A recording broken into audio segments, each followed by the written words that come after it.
Juice তোমরা কি কখনো খেয়েছো? টেংরির জুসটা কিভাবে রান্না করে? প্রথমে এখানে ডাল, আদা আর হচ্ছে জিরে গুঁড়ো, সাথে নিয়ে নিয়েছে এখানে পেঁয়াজ কুচি, রসুন কুচি, নুন, আর এখানে পরিমাণ মতন একটি তেলের সঙ্গে তেল দিয়েছে এবং তার ভেতরে রসুন কুচি আর পেঁয়াজ কুচি দিয়ে দিচ্ছে।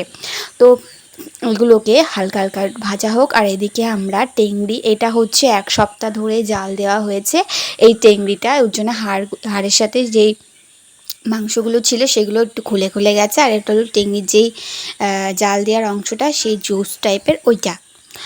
আর এখানে সঙ্গে নিয়ে নিয়েছে আদা আর জিরে বাটা, সঙ্গে পরিমাণ মতো নুন নিয়ে এটাকে নাড়াচাড়া করতে হচ্ছে, এবং সাথে নিয়ে নিয়েছে ডালটা নিয়ে এবার এটাকে ভালো করে নাড়াচাড়া করবে যাতে মশলাগুলো একসাথে মিক্সড হয়ে যায়। এরকমভাবে নাড়াচাড়া করবে তোমরা, আর বাড়িতে এটা অবশ্যই ট্রাই করবে, আমাকে জানাবে যে ভিডিওটা কেমন হয়েছে। তো এখানে নিয়ে নিয়েছে লঙ্কা গুঁড়ো, তোমরা বাটাও নিতে পারো, গুঁড়ো নিতে পারো, যে যেরকম খাও সে সেরকম নিতে পারো। পরিমাণ মতন এখানে হলুদ নিয়ে নিয়েছে।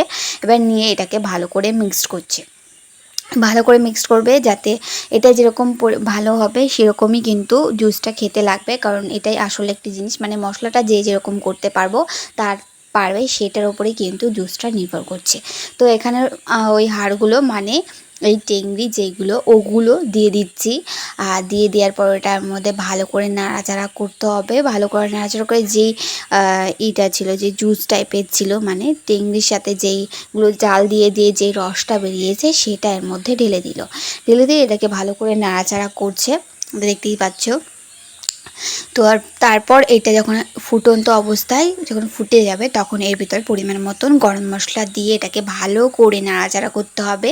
এটা কিন্তু ভালোভাবে জাল দিতে হবে আর কি, ভালোভাবে করতে হবে, ভালোভাবে এরকম নাড়াচাড়া করবে যাতে সমস্ত মশলা এর মধ্যে মিশে যায়। আর টকবক করে যখন ফুটবে তখন এটা দেখবে তৈরি হয়ে গেছে।